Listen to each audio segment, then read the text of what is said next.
All right, everyone, we're just going to wait for another 3 minutes just to let people in, and then we will start at 3 past 3 Singaporean time.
All right, everyone. So welcome. Thank you so much for coming to our webinar. I'm Kania, your host for today's webinar.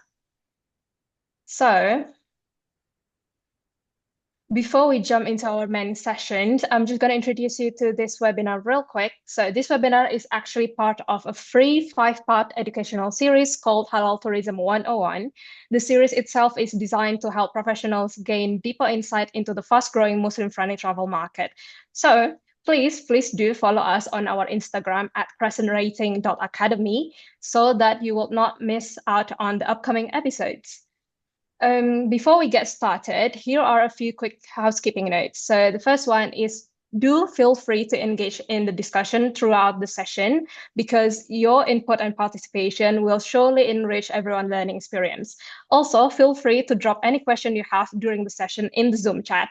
We will answer the question either during the presentation or during the Q&A session at the end of this webinar. So for today's episode, we are honored to introduce our speaker, Mr. Fazal Bahardeen. Mr. Fazal is the CEO of CrescentRating and HalalTrip. He founded CrescentRating in 2008, and a year later, he founded the world's first Muslim-friendly travel rating system. So under his leadership, CrescentRating has launched key industry innovations such as GMTI, the relaunch of HalalTrip, and then the Halal in Travel Global Summit. So without further ado, please everyone welcome Mr. Fazal Bahardeen. Mr. Fazal, the floor is yours. Thank you. Good afternoon, everyone. Assalamualaikum. Hope you're having a great day today. Thanks for joining us. Good to see quite a number of people. Hopefully there'll be more people joining us a bit later as well. Kanye, if you can go to next slide. I wanted to start with this scene here actually. So this is your future traveler. Father is checking for hotels on his laptop. Mother is, probably browsing the destinations they want to travel to. The teenagers are looking at magazines, and somewhere there they are really deciding where they should go for their next trip. This is real. This is happening right now in living rooms across, Jakarta or KL or Singapore. I think the question is, when they think travel, will they think of your destination, your service, or how do you connect with them as a brand? I think that's what we are trying to do, and what we are trying to help the industry as well. How do you get your brand, your destination across to them so that that comes to their mind when they're planning their trips? So I think I wanted to also start the next slide with the recent research report that we released with MasterCard. As some of you probably know, we release many reports with MasterCard every year, including the Global Muslim Travel Index. So if you go to the next slide, Kanya. So for Muslims, I think probably faith is not just about rituals or going to the mosque or prayer rooms. It's really at the dinner table. It's in their buying decisions. It's really in the front and center of whatever they do. So this is 90% of Indonesians and Malaysians. This report that we released a month ago is we actually wanted to understand how Muslim consumers engage with brands. And one of the questions we asked is how important for them that, how do they prioritize brands that align with their faith? And I have the detailed chart probably later. So 90% of them say that, it's a priority for them, that they want to see the brand align with their faith-based values or faith values. This was this was done sometime in September, November last year. And if you go to the next slide. Yeah. Why do I say that we did it last year? Because, come 2025, I call it the great disruption, the year of great disruption. We in 2024, up until probably 1 month or 2 weeks ago, we were only worried about AI disrupting the world, which will continue to disrupt the world massively. But since last week or 2 weeks, I think we have another disruption going to happen, which probably going to this economic disruption, trade wars or whatever you want to call it. Both together is really taking us to very, very uncertain times. I'm not going there because that all of you probably are aware of that. But what I wanted to stress is that, that Muslims during uncertainties will rely more on their faith, values. So I think, brands need to be a lot more aware of that so that they can relate to them. And then, when they're planning their purchasing decisions or making their purchasing decisions, they understand how the brands are aligning with their faith values. So what I'm trying to say is that it's becoming more important than it was when we did the research for Muslims in terms of faith values, brands aligning with faith values. Yeah. Okay, so that's to get us started. Yeah, okay, let's go to the next slide. So why, I think the question is, why do we want to be bothered about the Muslim travelers, if at all, simply numbers, numbers and demographics. As you see, Muslim population will go from something like 2.1 billion in 2024 to close to 2.5 billion in 2034. Within 10 years, the Muslim population will grow by about 350 million population. which means they will also move from about 26% of the world's population to 28% of the world's population, which is by itself a very, very important stat, I think, because they're, very soon, I think that numbers are like 2040 or 2050, 2040 plus. I think they're going to be 1/3 of the world's population, somewhere between 2040 and 2050. I think that's one key point that I think you need to take out from this infographic here. The second most important thing is that 70% of them are under 40 years, and even by 2034, almost 19% are still, sorry, or 67% are still under 40 years. So they're a young population, growing population. They're also coming from growing economies, middle classes, growing in places like Indonesia, Malaysia, Middle Eastern region, especially the GCC countries. So there are, that's, I think, one of the very good reasons that I think destinations and travel services should look at this sector. If you go to the next slide, please, if you have any questions on clarifying this, drop that on the chat and I'll try and address it while I speak or at the end. Yeah, definitely. Yeah. But yeah, if you can move to the next slide, can you? Yeah. So I think, so I think this really leads to our discussion about who this audience is, for them, it's no more really, fun is different from, faith. They don't want to choose between faith and fun. They want both. And they are becoming unapologetic about it. Yeah. For them, faith is not a barrier for travel. This whole, awareness is really shaping the new consumer expectations. There's a growing demand for halal assurance, cultural and faith alignment. You see that visually in parts of in this part of the world, definitely in spaces like we are from Singapore. We see every new restaurant which comes up here now gets halal. Almost every new restaurant which starts here in Singapore is getting a halal certificate, because that's, if you don't have that, Muslims probably will not patronize those restaurants. So, so I think that's brands need to understand that, you need to speak their language if you want to win their loyalty. Next slide, yeah.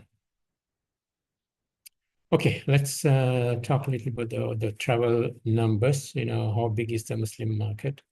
So we have been tracking the Muslim market since the very beginning. 2008 is the time we started. We published our first report on the Muslim travel market in 2012, and we have been tracking this market all along. And 2019, our estimates were there were 160 million international Muslim arrivals, and of course, everything happened in 2020, 2021, and 2022. Since 2022, the recovery started, and 2024, we will publish the new numbers next month, or on the 12th of June, actually. But I'll share with you. Our estimates are there were 175 to 180 million international Muslim arrivals in 2024. Which is not only, recovered to 2019 levels, but even surpassed, by about 6 to 7%. So Muslim market has fully recovered and surpassed the 2019 levels. We are projecting, we have been projecting the 2028 numbers to be 230. We didn't want to start, changing these numbers the last few years. Now we have a better track record between 22, 23, 24. So we will definitely relook at these projections, and I'm sure that projections are going to be higher. I mean, that's all, of course, considering that world doesn't turn upside down with what's going on right now. So, I mean, nobody can predict what's going to happen tomorrow based on what's happening with tariffs and trade wars. But that I leave that discussion aside, and then I'm going to talk, because otherwise there's no way that we can sort of define this market. Yeah, so that's about the number. So it's about 12 to about 11 to 12% of the global international arrivals. So it's not really a niche market. It's really a mainstream market now. Yep. Next slide. And what's good, I assume most of you are from Europe, looking at the registration that I saw. What's good is that, this is a good comparison. I think this is based on 2020 numbers, where the global arrivals spread is around the regions and where the Muslim arrivals is. If you see, majority of Muslim arrivals are in Asia. So it's good for Asia. I mean, many reasons. I think we have talked about the reasons in our report as well. Don't have the time to go into that details, but this is, I think, really a good scenario for Asian destinations, Asian travel services to target this market and capture more of them to your destinations. Next slide. This about a little bit about who are the top Muslim economies out there. So we have, I think this part of our report last year as well, by GDP per capita, by Muslim population, and by number of households with income higher than US dollars 250K. So you have, this is on the left-hand side, the countries are listed by alphabetical order, but you see like Indonesia, the highest GDP Muslim country in the world today with the highest Muslim population, about 214 million. You have Qatar, which is the highest GDP per capita. You have Saudi Arabia, which has the highest number of households with income higher than US dollars 250. I think this gives a bit of a view of where are the big Muslim economies are today. And in terms of the outbound markets, so if you go to the next slide here. So these are the top Muslim outbound markets, the top 15 Muslim outbound markets. Of course, Saudi Arabia is recovering in terms of, it's not fully recovered. At one point in time, they were, outbound market was almost 20 plus million. So you have Turkey, and other destinations. So if you really, some people probably don't realize, the industry don't realize that even, you see countries like France and Germany, the top 15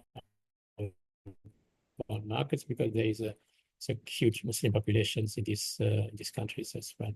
Yeah, so if you want to really target, I think the reports that we have produced earlier, we have listed the top 30 markets, both in both OIC, Muslim majority destinations, Muslim majority countries, and Muslim, countries with Muslim minorities as well. So I think if you really want to look at basically about 30 outbound markets make up almost 98, 99% of the total Muslim outbound market. So the 175, 180 million are basically coming from about 30 outbound markets. Which brings me to the next slide, which is, next slide, please. A bit of a comparison between what we call the plus 1 billion consumer markets. So if you compare a bit with the Chinese and the Indian market, which are, I think, for travel industry, extremely important markets. I'm not trying to downplay those markets. I think I'm just trying to highlight the difference. The Muslim market, as I said, the 175, 180 million, they come from around 30 outbound markets compared to the Chinese and the Indian market. They're basically coming from one geography. There are pros and cons to it. The pros probably is that, it's easier to target the Chinese and Indian market. It's because one destination, one geography, maybe cost of acquisition is lower. The Muslim market is slightly more spread, around 30 markets. So you have, you have probably a little bit more work to do in order to target them by language and all that. However, the risks are lower compared to having visitors from, that big visitors from one destination to visitors coming from 30 plus destinations. Because why I'm saying that, because they have, the Muslim market, although they're coming from 30 different or 30 plus different outbound markets, they have so much of common shared requirements, shared needs, shared values that you can cater to with, like everybody wants halal food. It doesn't matter they're coming from Saudi or from Indonesia. Maybe the food has to be different, but they still want halal food. They will still pray, wanting to find places to pray. They will still fast during the month of Ramadan, no matter where they come from. So that's the pluses and minuses of these three markets. I think Muslim market, which I keep telling to destinations, allows the destinations and service providers to diversify your guest arrivals, your visitor arrivals, or your guests at your hotels. So it helps you to diversify so that you're not dependent on one particular geography or one particular market. Yeah. Yes. We also highlighted this in our reports earlier, so I think you can just click all those ones. So, yeah. So we identified three main sub-segments within the Muslim segment, which we believe will sort of be the driving force behind the halal travel, halal tourism narrative. Of course, the millennials. So they are in their prime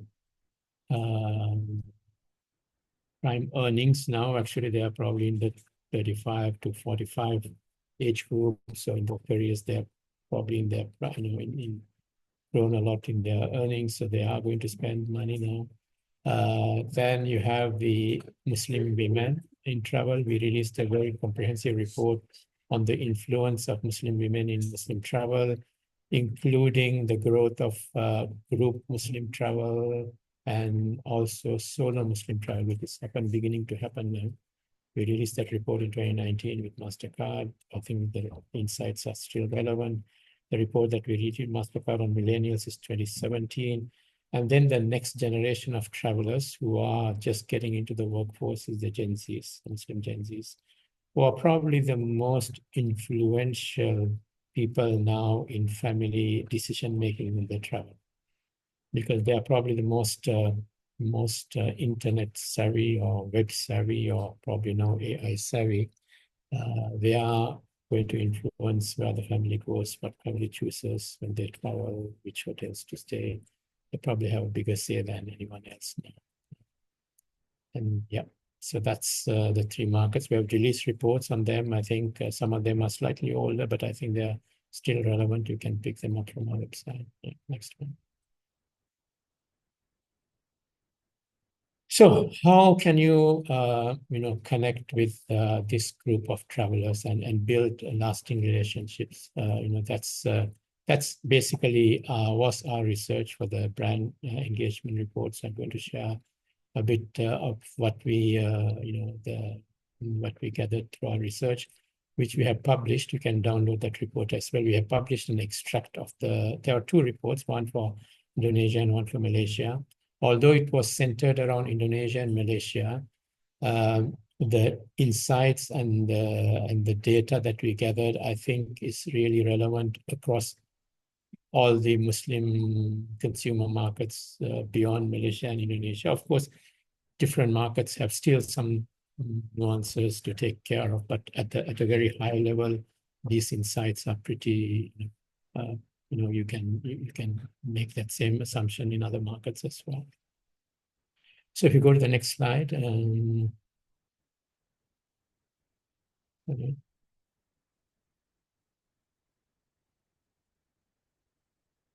Are you there?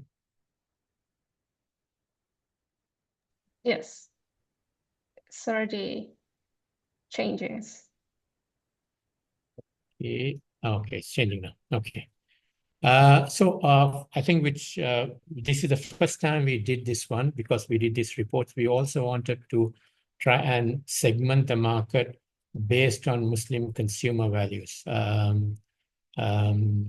And this is the first time we did it when we released the report. So we tried to understand from Muslim consumer values point of view, how do we segment the market? So we segmented into 5 different segments. So one, what we call the intrinsic halal segment. These are services which are very religious oriented, like, for instance, services for pilgrimage to Mecca, or web applications for reading the Quran, or prayer time. So these are very very Islamic oriented services that probably non-Muslims don't even use those services. So that's but they have to be halal. They have to be they have to cater to the Muslim. There's no issue of those being non-halal and catering to the Muslim. So that's the first segment.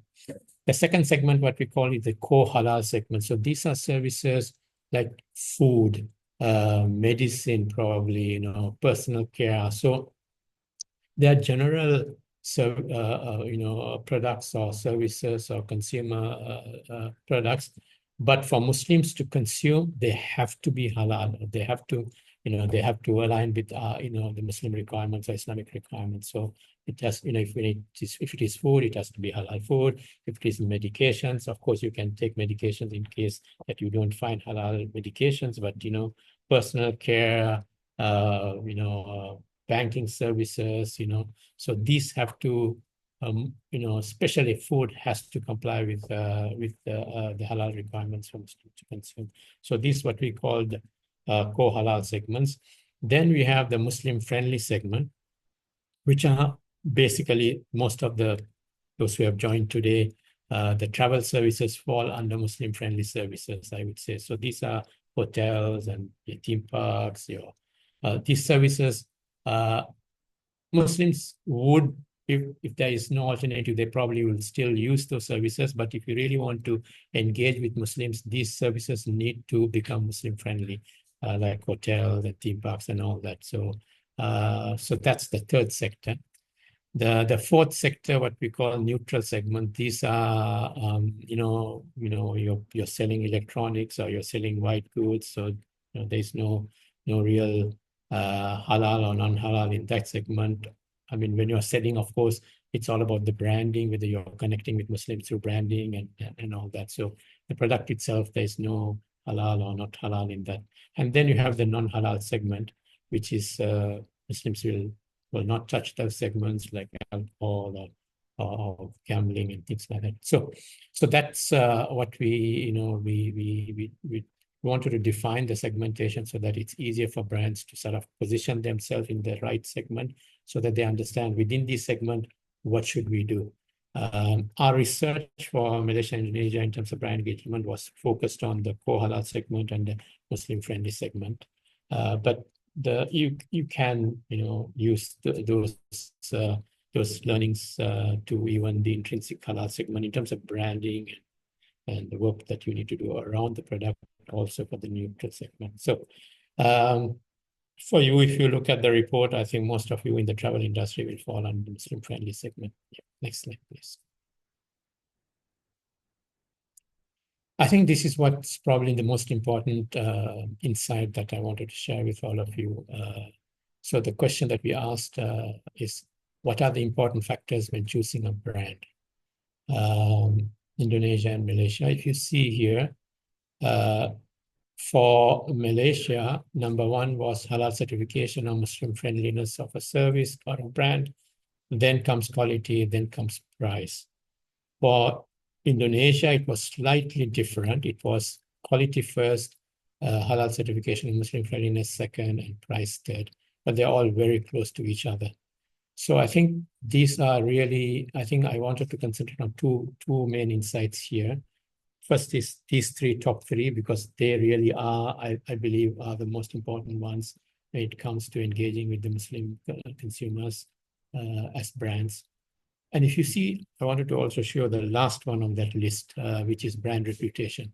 Although it's important, but when you stack up against other requirements, it's coming as number 7. I mean, it's still close to 4. We wanted them to rate on a scale of 1 to 5, and 4 is really good. So, but it is number 7. Brand's reputation is important, but brand reputation within the Muslim faith values alignment is a lot more important. Yeah, so I think that's important understanding, to understand, where the Muslim consumers are looking for in terms of engaging with the brands. Yeah. Next slide, yeah. And the next, this is also from the report. So we asked them, how important is it for brands to respect their faith traditions? And it was not important is 1, 5 is very important. This was the very first slide that I showed, that 90% of them say that it is either important or very important. So if you see, almost 70+% in Malaysia say it's very important. Indonesia is close to 70. And if you take 4 and 5 together, it's more than 90% say it's either important or very important. And this is, I don't want to go into details of, some incidences in this part of the world, how brands sometimes are not very careful and make some mistakes, and how the backlash is. So I think it is really important, if you want to sort of connect with this segment, that you convey that how you appreciate the values of the Muslim consumers. Yeah. Next. What are the core values? I think this is also important. By the way, if you go back to the next slide, go earlier slide. We are in the travel industry, right? All of you are in the travel. It doesn't mean that just because you are aligning and you're empathizing with the Muslim consumers' faith that you need to you're not going to disregard the other consumers. You can do all to each segment can be treated on their own, and you can all have different kinds of guests and travelers to the city or to your service or your location. So we never recommending that you only cater to the Muslim market. Like Singapore has 20% arrivals for Muslims, and Singapore caters to all kinds of different travelers. Yeah, next slide. Yeah, so I think this just a note, what are the some of the core focuses of Muslim consumers. Of course, halal, we have talked a little bit. I'll talk a little bit more as well. Community is very important, and especially in Ramadan, you must have seen some of you who sort of had some Ramadan-related events, how important community is. And of course, family. You will see that Muslims, a lot of Muslims, compared to the other travel segments, you will find more Muslims traveling with family than other segments. So it's not only traveling there with their own parents and children, but you will see multi-generational travel also happening a lot among the Muslim travel market, which is why we actually once looked at the what do you call the accessible travel in our report last year, because when you're going with your grandparents, you and your children, grandparents need help, accessible travel becomes important for the Muslim travel. It's important for all of the travelers now, because I don't know, we're more than 20 billion people in the world, are more than 60 years, and a lot of statistics on that one. But more so for Muslim market, because they tend to travel in multi-generational groups as well. Next slide. Okay, I think some of you must have seen this one in terms of faith needs itself. What are the key requirements of Muslim travelers when they travel? We developed this long time ago. We produced this in 2009, and we tweaked it a little bit in 2019, just before the pandemic, with another very comprehensive survey. So this is everybody, the industry probably uses this, knows this. The nice to have, good to have, and need to have. I think what we mainly, especially if you're coming from a destination and a travel service located in a not a Muslim majority country, I think, or city, we always tell, just focus on the need to have, because those are really the most defining factors for Muslims when they travel. Said halal food. I'll talk a little bit about halal food. Availability of prayer facilities, water-friendly washrooms. I'll talk about it also. And of course, nobody wants to go to a destination which they're not welcome. good to have, ability to cater during Ramadan. I know there are a lot of participants here from Hong Kong. I think you guys did an excellent job this Ramadan. It really was good to see that. I was in Ramadan last year in Hong Kong, and it was a different world out there in March of 2024. And it's good to see how within 12 months it has completely changed. So I think, yeah, I'm going to not spend time on that one. So let me just quickly touch upon the food and prayer and water friendly, and then we can also open some questions, time for questions. Yeah, let's go to the next slide. Yeah. I think we will cover in detail some of these in what Kanye was telling in the other episodes. We'll cover them here. So I think what's important is that, we provide all these kind of services across the whole, traveler's journey, from transport to transport hubs, to accommodation, to services in the destination. Of course, we are, a lot concerned about the accommodation sector itself, because that's, travelers spend a lot of time. They have to, have food there. But at the same time, also transport terminals, especially airports. And then, of course, your destinations, services like your attractions, for businesses, your MICE venues. So all this, I think it's important to take into consideration these requirements. Next slide. Yeah, I think this is another insight that we got from our brand engagement report. So what segments are Muslim consumers engaging most with? If you see, food and beverages comes first, personal care and clothing. Travel and recreation comes at the bottom. It's because it's a seasonal thing. Food and beverages, personal care, clothing, they are interacting, at least food, they're interacting on a daily basis. So that's where they're interacting most with brands, personal care and clothing.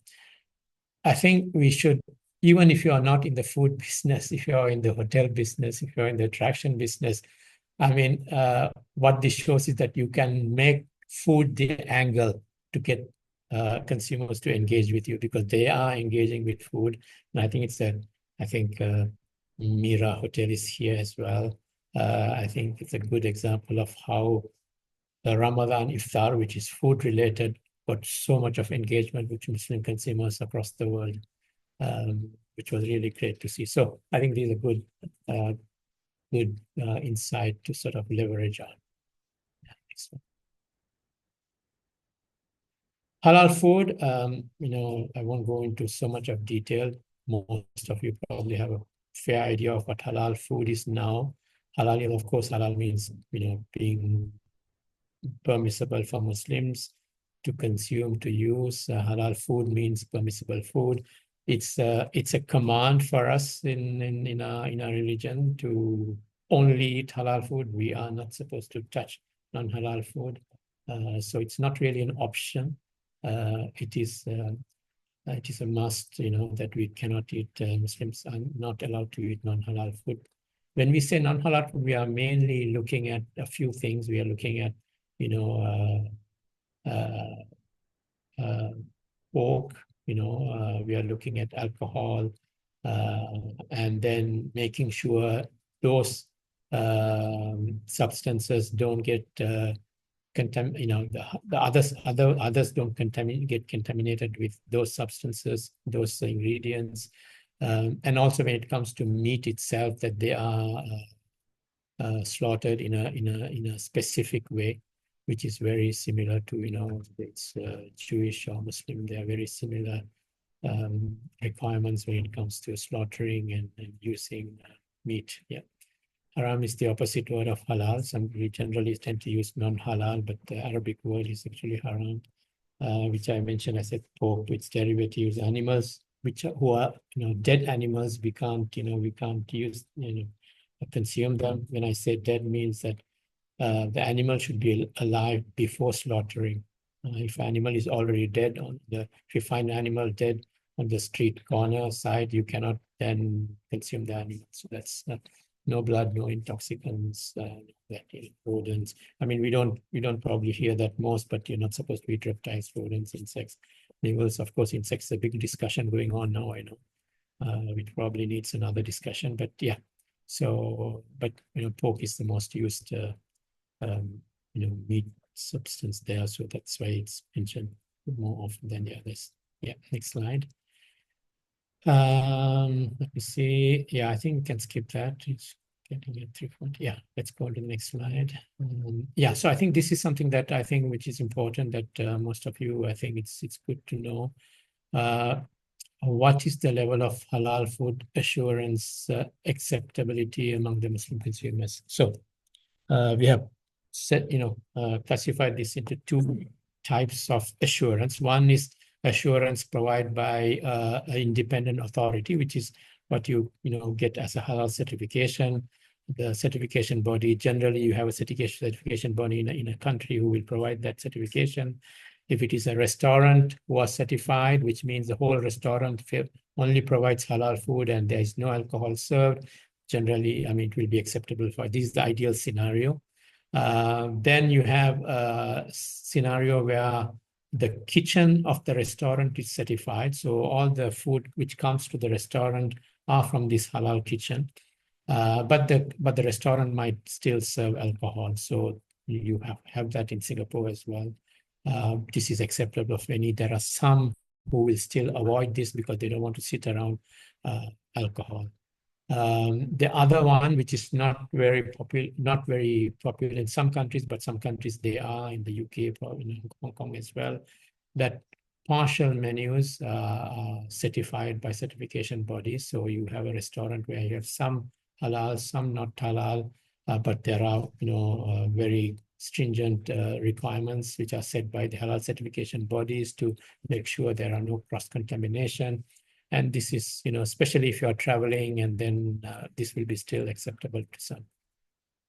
When it comes to self-assurance, if you're claiming that, you only serve vegetarian, this will be acceptable with certain conditions, acceptable if you're, there's no cross-contamination with non-halal items and alcohol. So that's something that, probably in Singapore, you have vegetarian restaurants. You will find Muslims sometimes going even without certification, but not so much. But as I said, it's acceptable for some.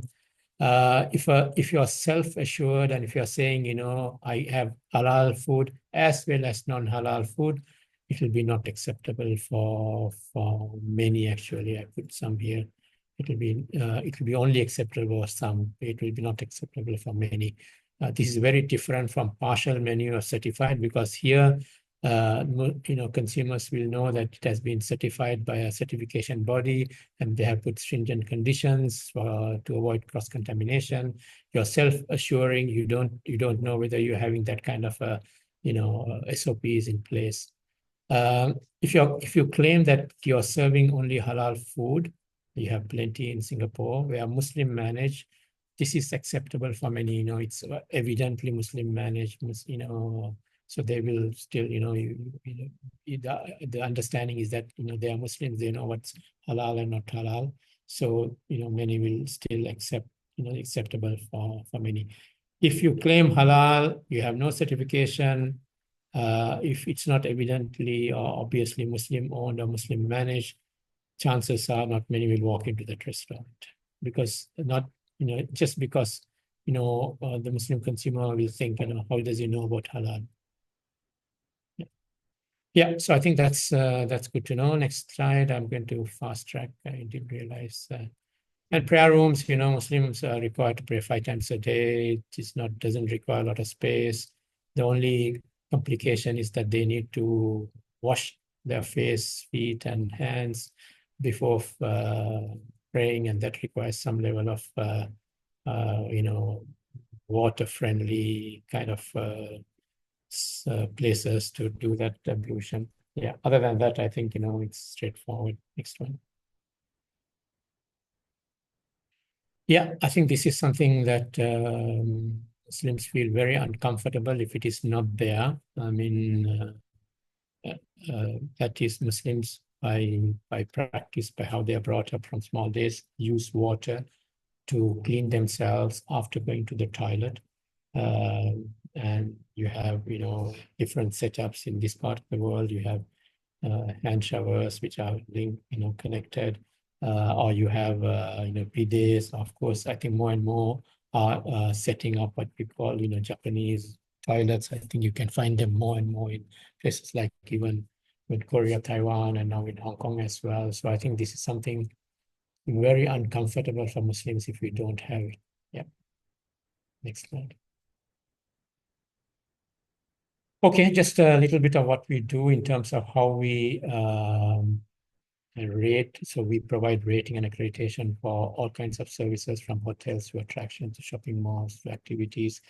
We currently launched a rating in partnership with Klook on their Klook website. Klook website experiences are actually rated by us on how Muslim friendly they are. So we rate hotels on a scale of 1 to 7, attractions and all that on a scale of 3, bronze, silver, and gold. So yeah, just a bit of what we do. If some of you are interested to benchmark your service and how Muslim friendly they are, can you have the next slide? Okay, I sort of end up with a couple of more slides on our brand report once again. So we also ask, how do you discover brands? And by far, I think if you download the report, you have the exact numbers. Instagram and TikTok are the most popular in Malaysia, Indonesia, maybe the same in other places as well. Facebook, not so much in Indonesia, but there's still some people using Facebook for brand discovery in Malaysia. But it's also not mentioned here. I think word of mouth is also ranking pretty high. So I think having people talk about your brand to their family members after they visit is, I think, crucial to get your brand out there. Next slide. Yeah, I think this is a couple of slides to wrap up my presentation. So this is something we developed after doing all the research on the brand report. So this is, I think it makes, we wanted to sort of give the industry something that easier to conceptualize in terms of how do you engage with the Muslim consumers, So we built this trust framework. Yeah. So, T stands for be transparency and trustworthiness, be transparent with your consumers. You need to build trust with them. You need to exactly tell what you are. Relevance to the faith and culture. So show your empathy towards the values of Muslim travelers through different means. Quality is crucial, as we mentioned. Social connection, building those connections through channels that Muslims are using to discover brands through either, using community activities or through, KOLs, influencers. I think building authentic social connections is extremely important. And finally, rewards. I think there's a whole section which I didn't touch today on loyalty.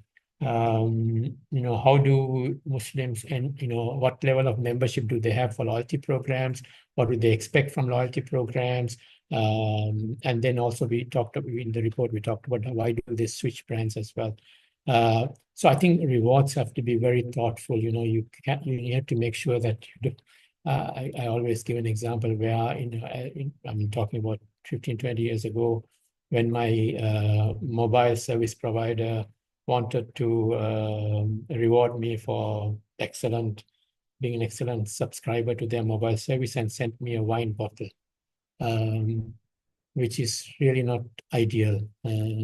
So I think we need to make sure that you build the right rewards. Of course, apart from cultural alignment of the rewards, of course, the standard stuff and paybacks and coupons and, how do they reflect, you don't want to give them some some rewards saying, okay, you can go and get 20% discount from this restaurant, but this restaurant is not halal. So yeah, I think so. I think all this framework hopefully will help brands to sort of define their marketing strategies and go-to-market strategies. Okay, next slide. I think we have 10 minutes more. I think Alexander is here, I believe, on the call. Sorry, I wanted to show your excellent job that you did with the Mirror of Hong Kong. I think this was a really a good reflection of what Aisha Islam from MasterCard, when we released the report, she gave an interview to one of those marketing magazines. She said brands should transition from storytelling to story making. I think that's really the Mira story captured for me that, and as probably some of you probably know, it went sort of viral. So I think this is just an overview of about how do Muslims connect with brands, what's important in the halal travel space. Next slide. I think I'm pretty much there. I want to leave about 10 minutes. Okay. In terms of, as I said, in terms of reports, there are plenty of reports out there on our website. We have covered almost all the important sub-segments, niche segments, consumer angles, economies. Of course, our main report, the Global Muslim Travel Index, which we will release the 10th edition this year on the 12th of June in Singapore. So please, scan the QR code and you can download them. It's all available free of charge. And we are releasing a new report in 2 weeks' time, which is called the Halal Travel Trends. It will be a MasterCard Crescent Rating report in partnership with PATA, the PATA organization. We will be releasing that report at the PATA Annual Summit in Istanbul on the 23rd of April, which will be available for you to download as well. Next slide. Yeah, so I think that's pretty much my presentation. I think I want to also end with this photo. This is for real. They are making purchasing decisions while they are traveling, while they're walking down the street. And the question is, how do you make sure that your brands can connect with them? Thank you very much, and I'm happy to see any question. I don't see any questions on the chat so far, but hopefully you have some. Thanks, Kania. You can go ahead with it. All right, so thank you so much, Mr. Fazal, for your insightful presentation. We will now begin our Q&A session, so feel free to raise your hand if you'd like to speak directly, or you can also drop your question in the chat box and we'll get through as many as we can. So if you have any question, please feel free.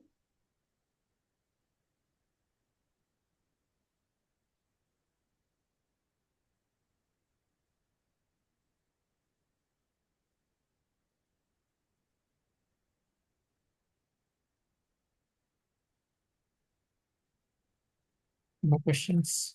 Sure. Any questions? All right, so okay, maybe nobody wants to ask question for now. Okay, so while you're still here, just a quick heads up for I know there's no questions, but thank you. Oh, wait. Oh, no question, but thank you so much. All right, so while you're still here, just a quick heads up for our next event. We will have our Halal in Travel Global Summit 2025 on the 10th until the 12th of June 2025. So if you're interested to join us in Singapore, please, you can register at events.crescentrating.com. We're also going to have our Halal Tourism Hospitality Management Masterclass on the 11th of June. So stay tuned on our social media for more information regarding that. Okay.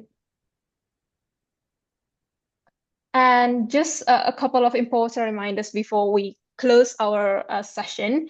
You will receive a recording of this webinar in your email, but please note it will only be accessible for 3 days. So make sure if you want to review the session, please make sure to view it as soon as possible before the link expired. You're also going to receive a short feedback form. We'll also be which also going to be included in the follow-up emails. If you have time, please fill it up, because we truly believe that your feedback will help us to improve ourselves in the future. Okay, And somebody there's a raised. question. So Yeah. I think there's a Okay. question about how do you deal with destinations with very few or no halal hotels? Yes. I think it's a it's a difficult situation. I think the why do I say it's difficult? Because there are more and more destinations who are having hotel and accommodation services which are providing, I don't call them halal hotels, but hotels which provide services for the Muslim travelers. Of course, we really don't, label any hotel as halal hotel or not halal hotel. So that's why we have a rating on a scale of 1 to 7 how Muslim friendly they are. I think for destinations which are still not still not active enough to encourage their accommodation services to start catering to the Muslim market, I think it's going to be more and more difficult as we go along, because there are more and more destinations who are doing something on that. So if I have to choose a destination between one and another, and of course each destination has something unique, that's for sure, in terms of the tourism experience itself. But at the end of the day, I don't want to compromise fun and faith, as I mentioned before.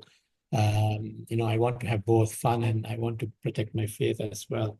So I think for those destinations who are still not really seeing the importance of this, I think it's a matter of talking to those destinations. It has to be a top-down approach. I mean, our experience working with many destinations has been always it's a top-down approach too, and Hong Kong is a good example of that. Within 12 months, it has really turned around, and now it's we have 12 months ago there were 2 hotels which were providing some level of Muslim-friendly services. Today we have close to 60 hotels, more than 60 hotels which provide Muslim-friendly services. So it's a matter of strategy, a matter of how at the top level, at the tourism boards level, at the ministry level, how they see this market. Do they really want to have this market come to their destination? If that is so, then they need to act. Any other questions? Any other questions? I hope that answered the question, Miss Ralia. Yeah. Is there any more questions coming? If not, just thank you. Okay. Anyone? Any more questions before we wrap up our session?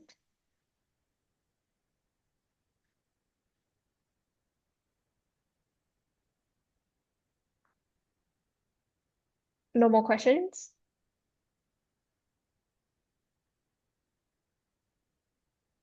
All right, then again, don't forget to keep an eye on your inbox for the recording link and the questionnaire feedback. So once again, thank you all for joining us today. This was just the beginning of the 5-part series, and we do hope to see you again in the next episode.